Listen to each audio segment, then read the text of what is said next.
Hi everyone, welcome back to Country Cow Designs. This is a very quick hack video for how to add D-rings to the side of your Lowarn bag.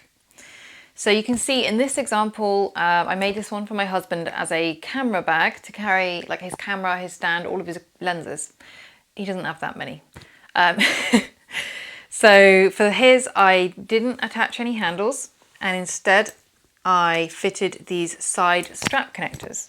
So in this tutorial, I'm just going to show you how to fit these side strap connectors.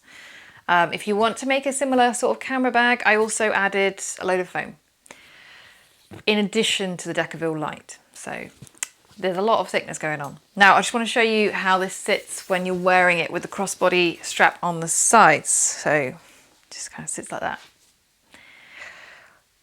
So hopefully you enjoyed the tutorial. If you've got any questions, just let me know in the comments. For this crossbody strap, I used my two-sided no raw edges strap design, which I will link in my other video because I've got a video on how to make that. So thanks for watching, guys.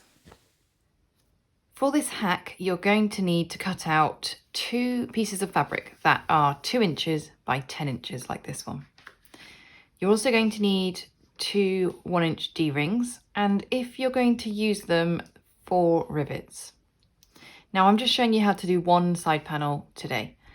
So I've already taken one of my exterior side panels and I have marked 2 lines down the center here. Now that is a 1-inch wide mark, so you can see I've marked either side just straight up the center, and for that I've used an erasable fabric pen.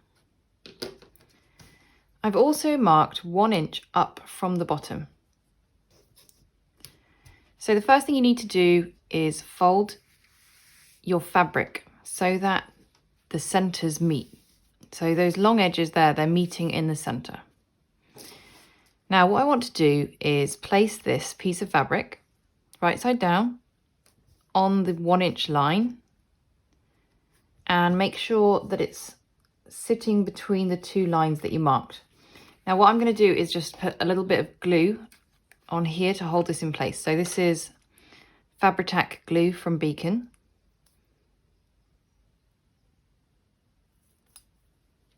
Now don't go too far with your glue, just I'm stopping about 3 inches from the top.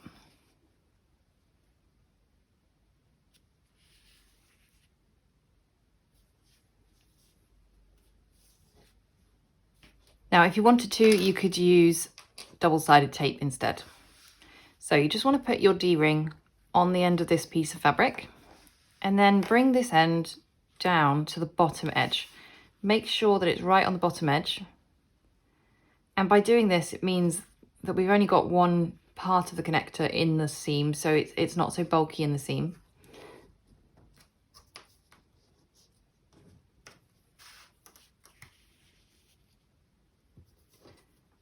There you go, and you just want to make sure that it's placed nice and centrally. So I'm going to put a little bit more glue in here to just make sure that that stays in place when I'm sewing it. Now that's staying in place, I'm going to sew this on with 1/8 of an inch seam allowance. So I'm just going to go up this side as close as I can get to the rectangle ring and back down. Then you can also sew a large X through here to add strength. Or if you prefer, like me, I'm going to add 2 rivets at the top instead. But if you're not having the rivets, make sure that you add an X or maybe a couple of extra rows of stitching just to add strength to that seam. Okay, so I sewed up, across and back down, and then I did another 2 lines of stitching just to give it a little bit of extra strength. So now what I'm going to do is mark the placement for my rivets. Now these are optional, but I like the look of the rivets and I feel like it gives it yet more strength. I'll link where I got my rivet template for in the video description. So I've just marked for 2 rivets there, and then I'm going to punch holes through there.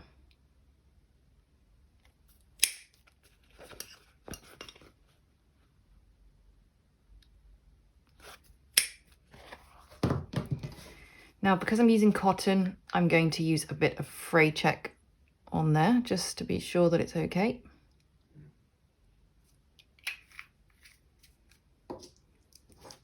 And then I'll put my rivets through.